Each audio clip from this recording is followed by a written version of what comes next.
Welcome to Faith in Practice, presented by Higher Powered Sports, PT, the podcast where faith meets everyday life and vocational calling.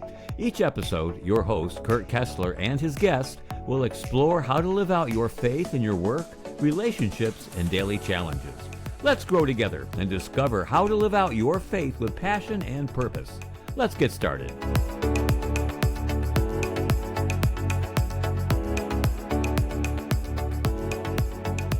Hey there, everybody. Welcome back to another episode of Faith in Practice. Today is a special episode for me. I am joined by a very good friend and a brother in Christ. His name is Yale Maier. I call him the Yale Man because he always delivers. He's a doctor of physical therapy. He's also a board-certified specialist in orthopedic physical therapy. My perspective here, Yale was probably my earliest mentor in my PT professional career. When I became a PT, I started working out of a clinic in Hummelstown, and Yale was kind of the PT that showed me the ropes, so to speak. We worked together and treated together for several months before he moved on to a new venture where he has been ever since. And so there was something that stood out to me really, like right off the bat with Yale, and that was his faith, and not only just his faith, but how he incorporates that into his work life. And what started as just like a PT mentorship evolved into a spiritual brotherhood, and that has been what has connected us ever since. So I invited him on today because a lot of my mindset around working for the Lord in my profession, a lot of that was developed in my first few months as a PT, and just kind of learning a little bit from Yale. And the way, you'll see this soon here, the way that he approaches his work is very, very much ingrained with his faith. And so I one of the original purposes of this podcast was to encourage others to learn how to incorporate faith into their profession, into their vocation. And there's no better person for me to invite on to talk about this than Yale, because of the things that I've learned from him early in my career. So Yale, thanks for joining me today. Well, thank you, Kurt. Genuinely, honestly, honored and humbled by that introduction, and I just think so fondly of those first couple of months that we got to share in your start of your career, and what a great time we had, and it was genuinely a pleasure to work with you, and be a mentor, and just honestly, enjoying this career that we got to share for a while. So, yeah, I'm genuinely glad to be here. Thank you for that introduction. Yeah. Well, listen, I always want people to share a little bit about their faith background so that we can understand sort of the evolution of faith in your life and kind of how it has evolved and brought you to the point where you are now, and some of the just kind of lead up to some of the things we're about to talk about. So tell us a little bit about your faith background. Yeah, absolutely. I mean, I'm very thankful that my parents, raised me in a Christian home, and they were great influences for me. They took me to, Awana and VBS in my youth, and I think that, attributed very significantly to my salvation. It was in 2000. I remember the day that I think I was part of VBS, and that was a big day for me. And I have it on my calendar every day, every year, and that's something that I remember.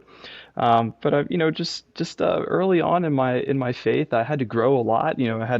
I knew a lot about Jesus from what I learned, but I can't say that I had a strong relationship with him early on, and that's something that I had to develop over time. And I think once I got to college, I went to Lebanon Valley College, and they had a fellowship of Christian athletes there, and that was a great program for me, and honestly helped me grow a lot in my relationship with my teammates, with my peers, but it allowed me an opportunity to build my relationship with the Lord. And that was really, I think, where a lot of my perspectives were shaped, and how I grew in the faith. I started getting more involved and reading the Bible more, and Now I go to Lifeway Church in Lebanon, and that's been also a really great growth opportunity for me. And I'm involved in different activities there, and I'm the hospitality director at Lifeway, and that's a great kind of extension of what I do in the clinic to apply that to my faith and my involvement in church and things. So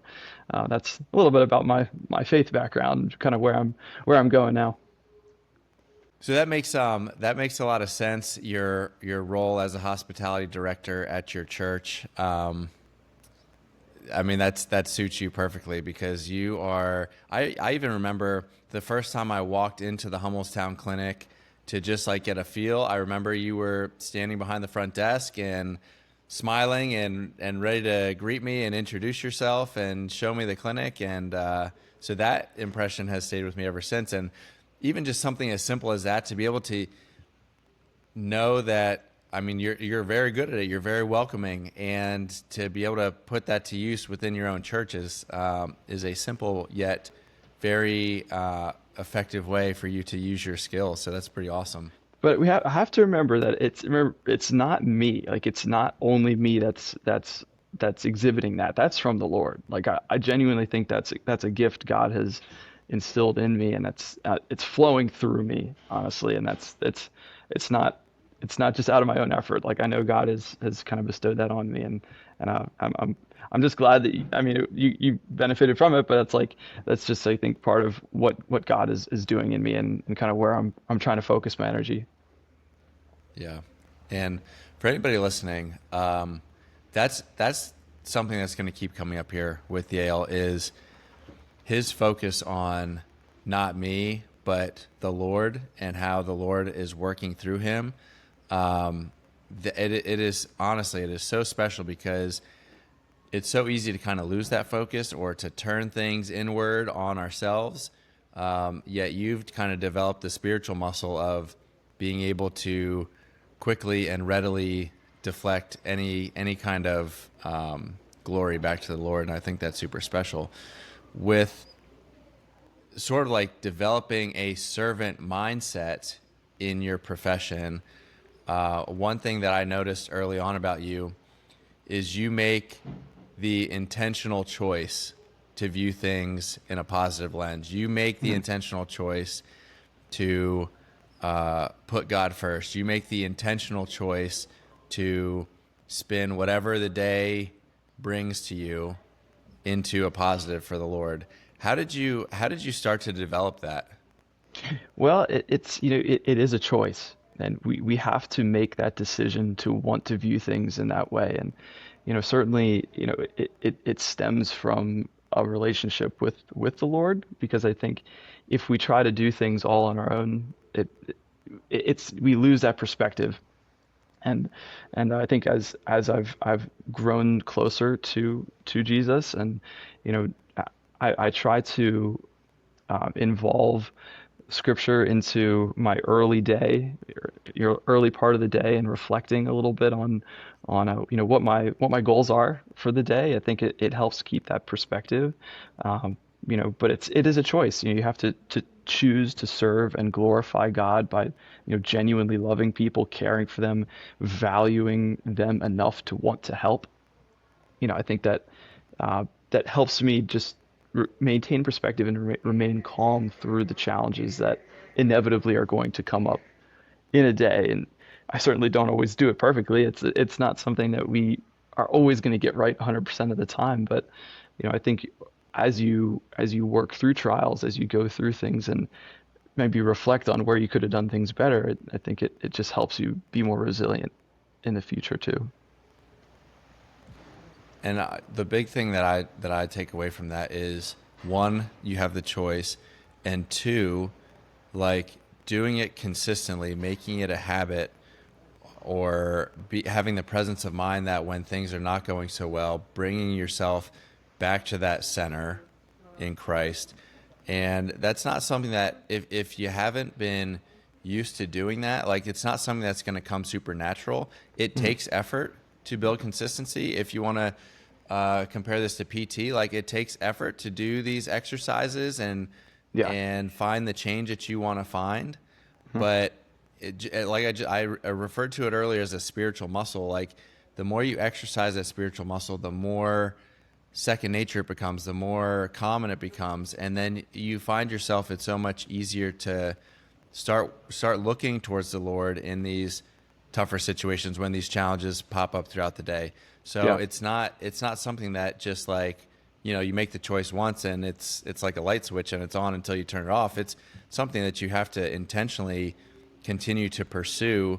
And if anybody's about to start to try to do this in their life, give yourself a little bit of grace, have some patience, know that you're not going to, nail it every time, especially right off the bat. But the more you put this into practice, the more that you remain consistent with it, the easier that becomes. Yeah.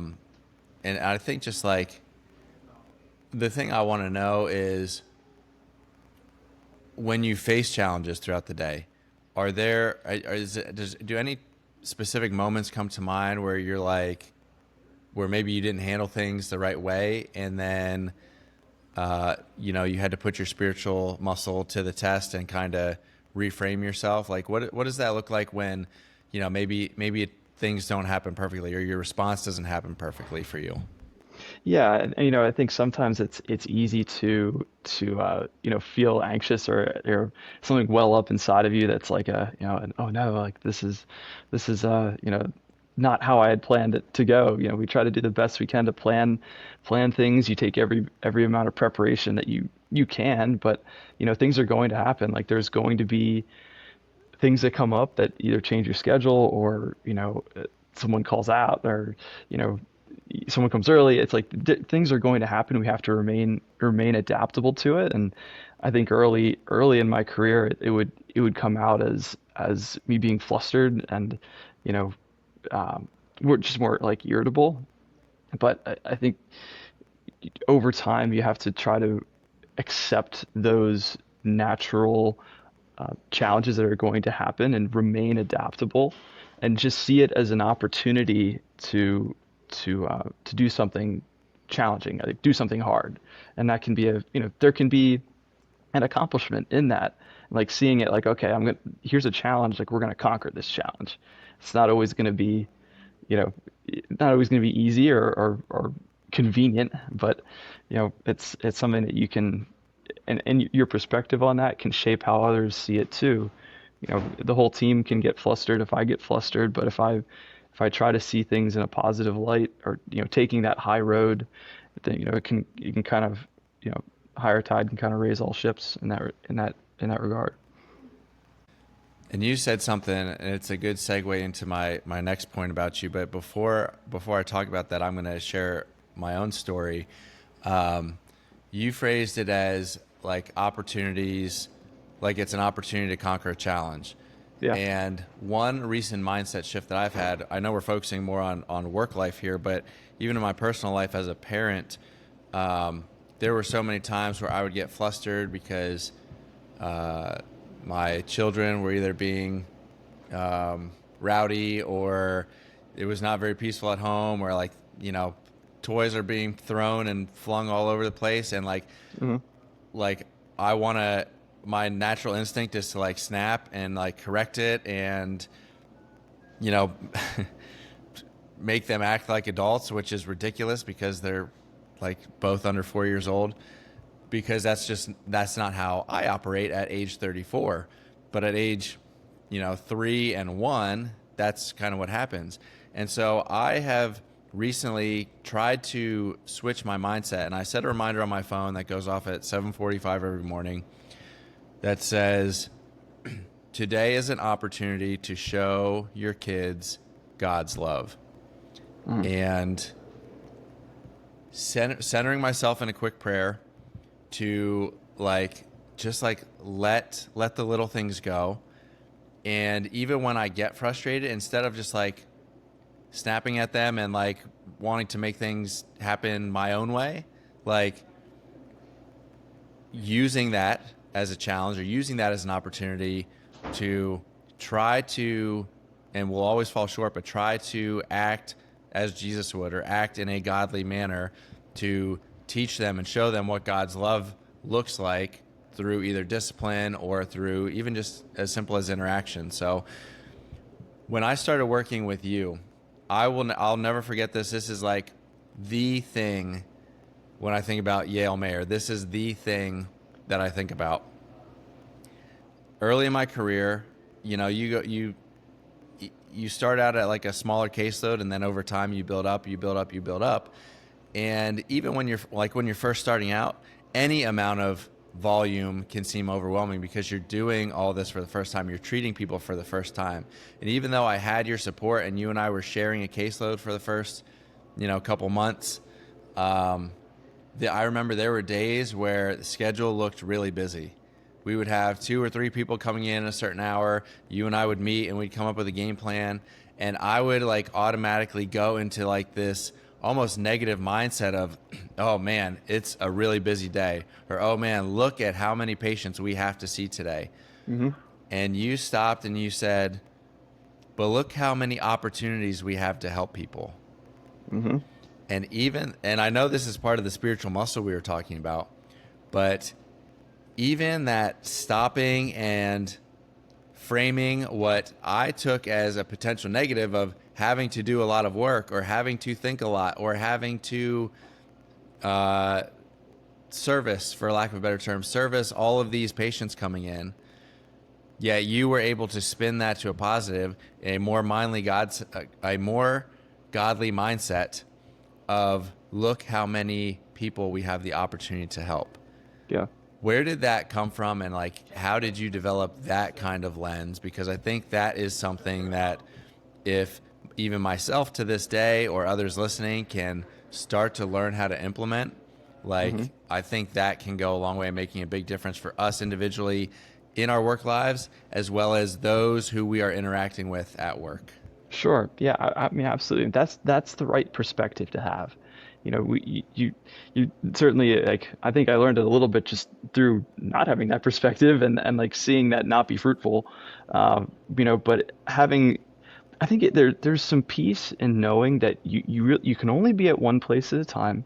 You can do everything you can. You might not do everything perfectly, but it's expanding your impact. And I think it's I don't know.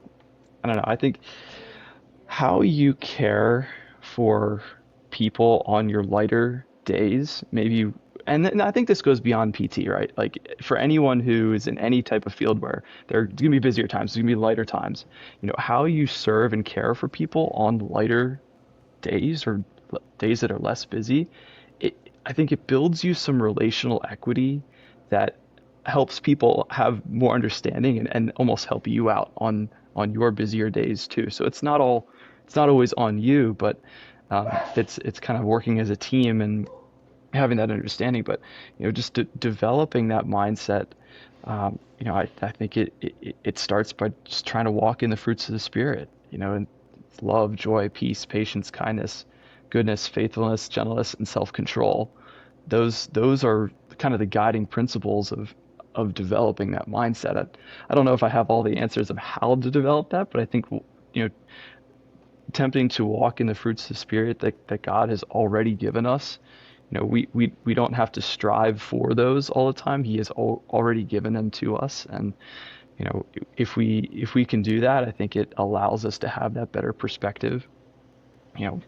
And giving ourselves grace and the peace that we're not always going to get it perfect all the time, but if you can try to center yourself and see things as an opportunity, not always as an inconvenience or or all the what ifs, that's a tough perspective to have. But seeing things as opportunities, regardless of what you're doing, I think it can be a little bit of a mindset shift that can help. You said that you've kind of learned and adapted over time by either, for lack of a better term, failing, and then realizing that is not fruitful. What can we do for people who are just maybe developing the presence of mind of it's almost like a process where like it comes with self-awareness, self-evaluation, taking the time to like sit and think about what went well and what didn't go well. But like, how did you go from like, oh, that didn't go well, and I recognize that no good fruits were bore through that process, and then to be able to put that back into action to over time become better at that. Well, I think it takes some reflection. You know, you have to you have to take the time to reflect on where you can grow and where you can learn from those opportunities, because it's like the reflected upon experience is really what helps you grow and learn from those things. Um, there are certainly scriptures on that too. That can help to reframe your mindset and shape you in that regard. Uh, you know, but personally, in me, I don't know if I have a perfect answer to that. It's just, trying to, you know, live and walk in those fruits of the Spirit that God gives us, and it's through His peace and comfort that can allow us to see things in a better perspective and in a better light. And it's a refining it's a refining process over time. You know, so we've had to go through the fire a little bit in every part of our life, and that's, I think, just over time, it's something that you can develop through his guidance and through relationship with the Lord. Because it's like I said, it's not just me, and I don't always have all the answers with it. I think it's just what God has done in me, and through that relationship, we can learn and grow. But the reflection is, I think, really important. It makes me think of our girls basketball coach at the high school, Coach Goss, introduced this I'll call it an idea to me. It's the get to versus have to mindset. And Yeah. like, I'll take myself as the example early on, when the example I gave earlier about looking at our busy schedule. Like, my mindset was, we have to see all these people. Look at all these people we have to see. Where you were kind of taking more of the mindset of, look at all these people we get to see. Look at all these people we get to help. Mm-hmm. It's an opportunity. It's a blessing. It's a positive thing to be walking in our shoes, to have this opportunity to do this. And I think, that's again something that I've been working on, my have to versus get to mindset. Oh, I have to clean up this mess the boys made. Or I get to have two boys that are awesome and happen to make a mess. You know what I mean? So I think that's when you boil it down, like, that's a simple concept that we can take moving forward, like, shape our mind to, like, look what we get to do instead of look what we have to do. Yeah. Yeah, and we need some other people to sometimes check us on that too, though, right? Like, I've tried to tell my team at work too, like, please, like, give me feedback. Like, if there's a time when I'm not seeing something in the right perspective, like, they can check me on that. Like, I want that corrective feedback. Spending time with men of God, women of God, people to give us feedback, I think is really important, because we're not always going to get it perfect, and we have to give ourselves the grace, and the understanding of walking out isn't we're not trying to walk in perfection, but we're trying to walk in excellence, and using God's ability to correct us and guide us through that. Yeah. And I'll even take this, like, I'll go off topic a little bit here. Like, our society, and we live in such a divisive society where, like, you have to pick a side, or, like, anyone who gives you constructive feedback is, like, automatically seen as the enemy, or coming at us to bring us down. Like, but I think a couple things. One, having those closer relationships with those around you, or at least having those people around you that know what you stand for, know what you want to stand for. An example that just happened this week. So myself and the other athletic trainer at the high school, we were talking about someone that we interact with a lot, and I was frustrated about a couple things. And her response to me in the moment was, be kind. And first of all, I appreciate that, especially coming from her, because she knows what I stand for, and she knows the standard that I want to uphold for the sake of God and acting as Jesus as often as I can. And she later apologized. She said, "Hey, I didn't mean to call you out back there in front of so and so." And I said, "No, I want you to, because that's the only way that my heart changes. That's the only way that my actions change, is if someone is holding me accountable. It's that iron sharpening iron concept. Like, so anybody who's listening to this, especially if you have like a spiritual connection with a coworker or a spouse or whoever it may be, like, be humble enough to be called out when it's appropriate, like when the other person is trying to sharpen our iron, when someone else is trying to realign us back with how God wants us to behave. And so I think that's in my own life, just being willing to be held accountable by somebody else. And I think that goes a long way in that refining process over time. Yeah. Yeah, and we have to give others permission to do that too, because people don't always people don't always know that we are wanting that feedback. So that's yeah, that's good. There's another way that you have completely changed my perspective, and it was just an incredible spiritual blessing. So when I was finishing up my full-time job in outpatient PT, I had stepped out into my own business. I was learning new things. I was learning kind of the business side.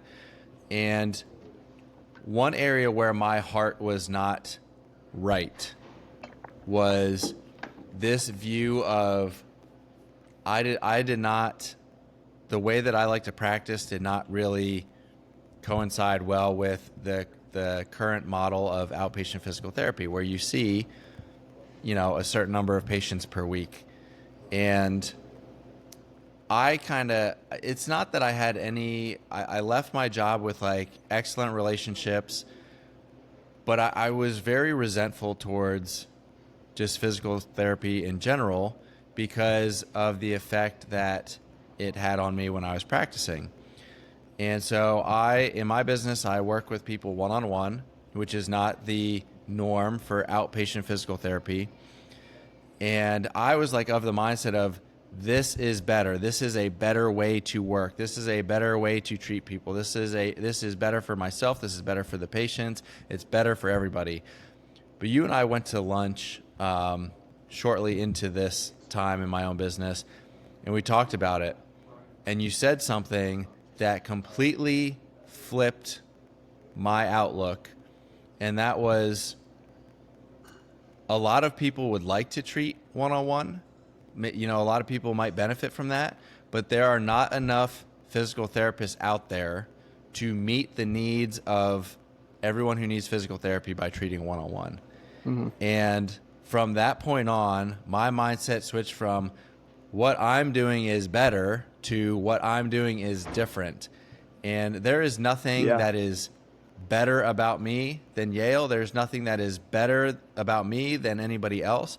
But just understanding, one, how I operate, but two, just like God has placed a certain calling on my heart. And within that calling is to work with people one-on-one. Within Yale's calling, he is being called to work with a lot more people than I am, and his influence and his work goes well beyond the number of lives that I'm interacting with. And even now you're in a little bit of a more of a managing people position, leadership position, and now you're able to even work with others on your staff in that same way. So that's something that it really changed my perspective, and it really changed my heart at a time where I didn't even know my heart needed to change.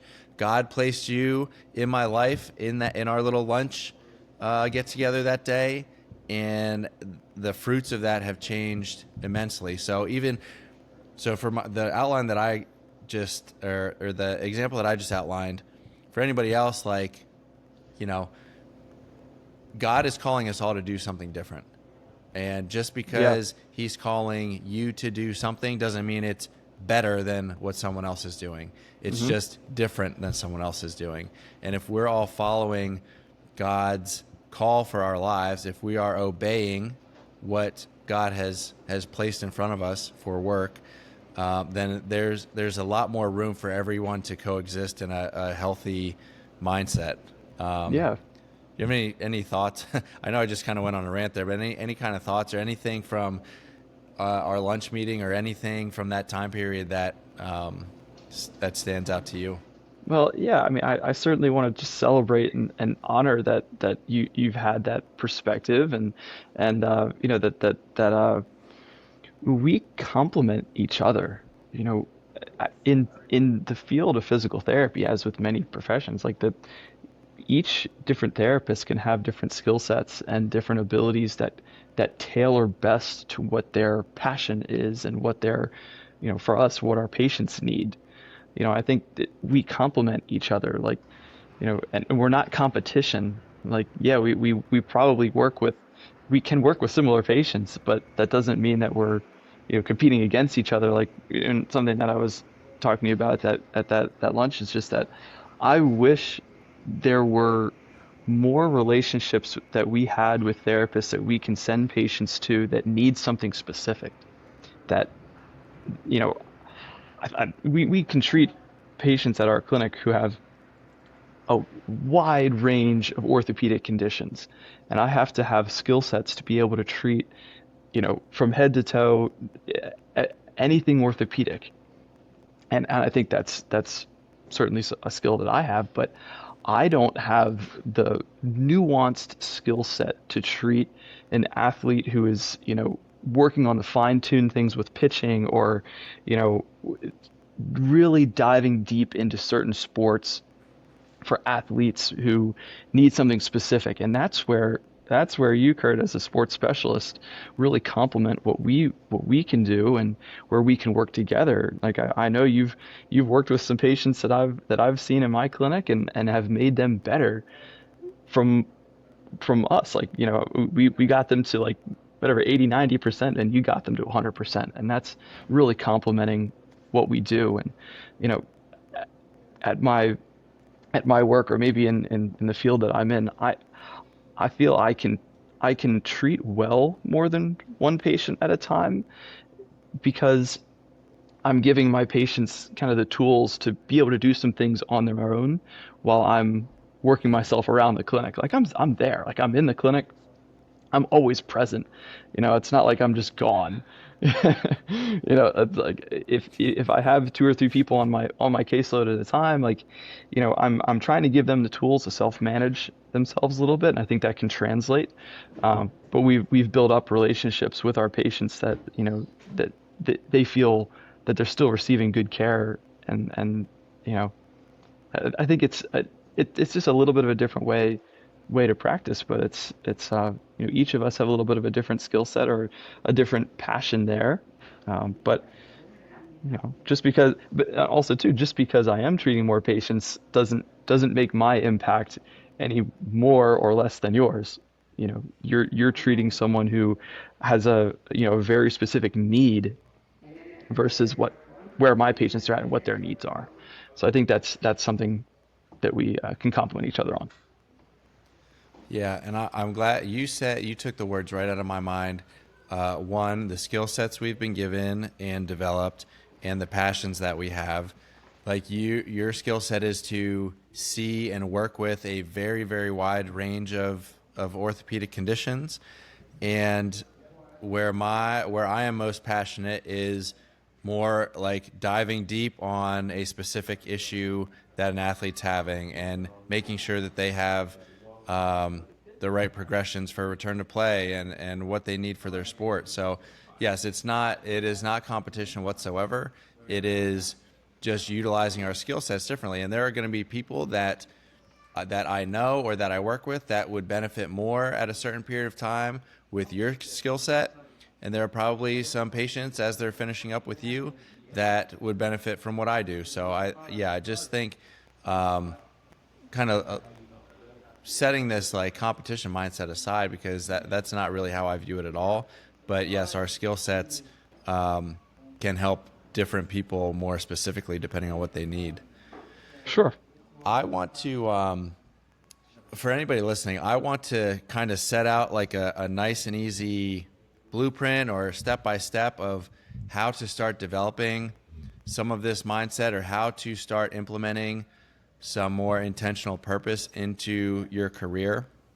So I'm gonna maybe start with an idea or so here, and then Yale, you can kind of pick up and give some of your thoughts. But I think the first thing, and we've hit on it already, is it starts with self-awareness. It starts with taking time to be present in some thought and reflection, because if you don't know what went well or what didn't go well, you're not really going to know what needs to change or how to change it.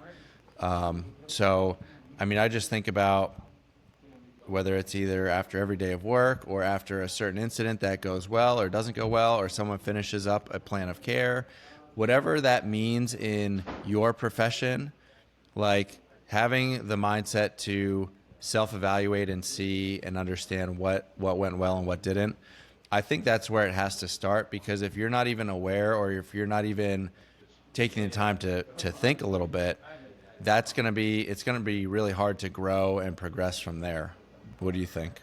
Yeah, absolutely. Like we all need mentors and people who are in our corner to kind of help us see that. Yeah. And then Yeah. and there's the next thing, having a mentor. When I first started in my PT career, that was you. And then I went into the sports residency, and that was Misty. And then just, Yep. whether it's helping people develop on a personal or a spiritual level, or like Misty was helping me develop all the higher level skills that I need as a sports physical therapist. You were helping me develop my mindset as a young professional.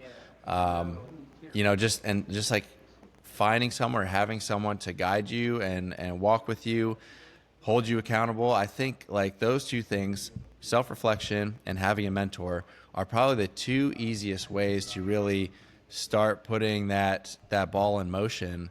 And then from there, like, is there anything specific that you mentioned, like starting your day off in the Word a little bit? What are some things that you do that help bring you back to center, either before your day starts, during the day, after the work day, that could potentially help others incorporate the same thing into their day? Yeah, I think a little bit is the preparation for what you're doing. I try to always take one step ahead, and like the day before or the morning of, trying to take a little bit of time to get some peace over the day as much as I can. You kind of trying to control what you can control, but then also certainly leaving room for there to be changes, and remaining adaptable, I think is really important. And I think that's something that has helped me. But just trying to stay centered, and I'm genuinely, like, the simple things, like trying to pray every morning, and having the Lord be guiding me, and knowing that there's peace there, that He's beside me through those times. And um, you know, but I think genuinely just trying to have a passion for what you're doing, and seeing the greater perspective, seeing the bigger impact of what you're doing, that it's not just here, it's not just what we're doing, in the moment. There's a greater impact, uh, beyond the walls of your house or your clinic and things like that. All right, we're going to bring this home with Word Up. It's time for Word Up. For Word Up today, I am inviting Yale to share kind of the whatever scripture started to guide him and continues to guide him through his workday, and just kind of shape his perspective. Yes, and it's Colossians 3:23. Work willingly at whatever you do, as though you are working for the Lord rather than for people. This is just a verse that has centered me many occasions. It's on my desk. I try to reflect on that every day, and it's the bigger impact, and that is a real benefit, I think, of being a Christian, of having the relationship with the Lord. Obviously, there's many benefits to being a Christian, and having this relationship with Jesus Christ, and but I think just having there be a constant awareness of it's more than just what we're doing here. Like everything that we do, our perspective, our mindset, our servanthood, what we're doing for our teammates, how we interact with our patients, it, it's it's uh, it's shaping God's goodness and God's fullness into this world. And um, you know, certainly we're not always going to do it perfectly, and it's something that we need God's help to do. But that's why the relationship with Him matters. And work willingly at whatever you do, as though you were working for the Lord rather than for people. And see, people aren't always the easiest to work with, right? And it's how you interact with people who are treating you well or maybe not treating you well. It just helps you keep that perspective and be able to shake off instances where it's not ideal or not, you know, maybe what you were hoping. Yeah, and that's my favorite Bible verse as it pertains to my vocation and my work life. I remember when you left to go work at the clinic that you're currently at. We'll call it a parting gift. Your parting gift for me. I came in to my desk the next day, and on a sticky note was that Bible verse that sat right above my desk, and I left it there the entire duration that I worked there, and I took it with me as I left, and it's still in the box of things that I took with me from that job. And more than anything, yeah, it just serves as an anchor that, if your boss may be acting a certain way or a coworker's acting a certain way, like that's fine. But at the end of the day, like we're not working for them. We're really working with them because we're working for the Lord. What Right. we're doing is to glorify God. And whether that's, I mean, even, that can even shape like your interaction with a coworker, your interaction with your boss. Like to me, it just flips the perspective of like, yes, I respect you, but my purpose is not to work for you. It's to work for God. And Yeah. I've seen in my own life that mindset shift as that Bible verse comes to mind has really changed my interaction with other people. Yeah, absolutely. Me too. Me too. All right. Well, listen, hopefully anybody listening was able to take something from this. I was very excited about this episode because I really haven't, like I said, the purpose of this podcast, one of the purposes or one of the missions was to help people connect their faith with their job, connect their faith and their passion with what they're doing for work. And this is really the first episode that I have dove deep on this topic. And like I said earlier, there's no better person to join me for this than Yale. So Yale, thank you so much for coming on today. Thank you for being you, and more importantly, letting God work through you more often than you try to work through yourself. And it's honestly just so apparent to me because you are different than just about anybody I've ever worked with. And I mean that in the sense that, like, when I talk to you or when I worked with you or as we continue our friendship and spiritual brotherhood, like, the way that you ground yourself is really evident and stands out as different to me than the other interactions that I have throughout my day. And it's really incredible for me to have the opportunity to learn from you and to keep refining myself and to take my iron and sharpen it with your iron. It's just, I'm so thankful for you and our ongoing friendship. Well, it's such an honor, Kurt.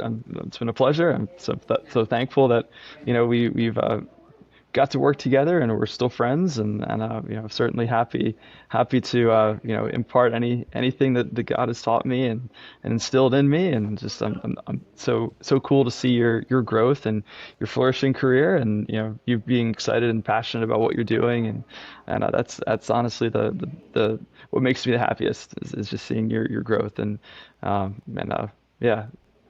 All right. Well, that's going to do it for today's episode of Faith in Practice. Thank you to all for joining us. If anything resonated with you, if there's any way that myself or Yale can help, you can find my information in the show notes or find me on Instagram at hpsportspt.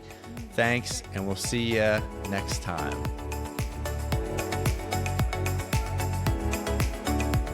Thanks for joining us for today's episode of Faith in Practice. We hope you found inspiration and practical wisdom to help you live out your faith on and off of life's playing fields. If today's conversation resonated with you, be sure to subscribe, rate, and review. Your support helps us continue sharing stories and insights that empower you to align your faith with your vocation. For more resources or to connect with us, visit hpsportspt.com. That's hpsportspt.com. Remember, your faith isn't just a part of your week, it's a part of your life. Let your light shine.